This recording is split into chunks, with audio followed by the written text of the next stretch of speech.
নমস্কাৰ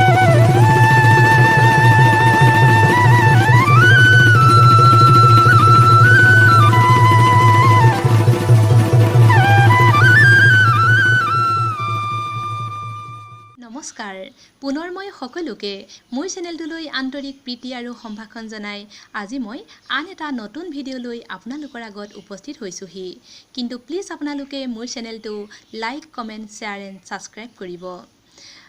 আজি আছে দশম শ্ৰেণীৰ ছাত্ৰ জীৱন আৰু সমাজ সেৱা পাঠটিৰ প্ৰশ্নাৱলীৰ প্ৰশ্নৰ উত্তৰসমূহ এক নম্বৰত আছে অতি চমুকৈ উত্তৰ লিখা ক লিখকৰ মতে ছাত্ৰ জীৱনৰ প্ৰকৃত উদ্দেশ্য কি কি উত্তৰ লিখকৰ মতে ছাত্ৰ জীৱনৰ প্ৰকৃত উদ্দেশ্য হ'ল ছাত্ৰ জীৱনৰ জ্ঞান আহৰণ কৰি নিজৰ লগতে দেশৰ উন্নতি কৰা একাগ্ৰতাৰে শিক্ষণীয় বিষয়ৰ অধ্যয়ন কৰিব লাগে মনৰ গতি একমুখী কৰি অধ্যয়ন কৰিব লাগে বহুমুখী হলে ছাত্ৰৰ ছাত্ৰত্ব শক্তি লোপ পাব খোজে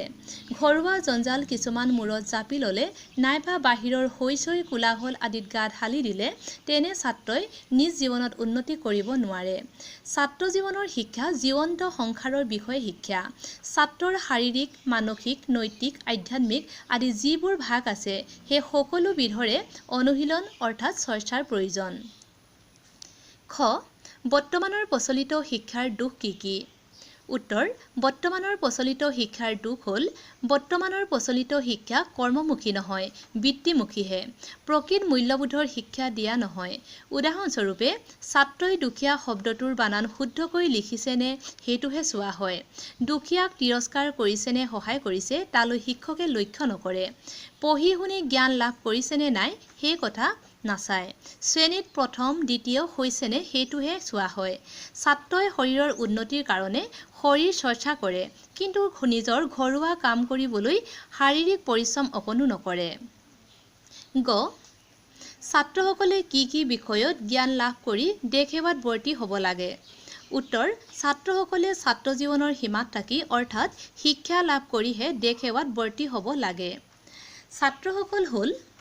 দেশৰ ভৱিষ্যত আশা ভৰসাৰ কলি এই কলিক উপযুক্তভাৱে বিকশিত হ'ব দিব লাগে ছাত্ৰসকলক ছাত্ৰ অৱস্থাত যিমান দূৰ পাৰি জ্ঞান কৰি অৰ্থ কৰি আৰু শাৰীৰিক আৰু কাৰ্য কৰি জ্ঞান লাভ কৰিবলৈ দিব লাগে যাতে এই জ্ঞানেৰে পৰিপুষ্ট হৈ দেশ সেৱাত ব্ৰতী হ'ব পাৰে মৰমৰ ছাত্ৰ ছাত্ৰীসকল আজি মই ইমানতে মোৰ ভিডিঅ'টো সমাপ্ত কৰিব বিচাৰিছো পুনৰ বেলেগ এটা ভিডিঅ' লৈ আপোনালোকৰ আগত উপস্থিত হ'মহি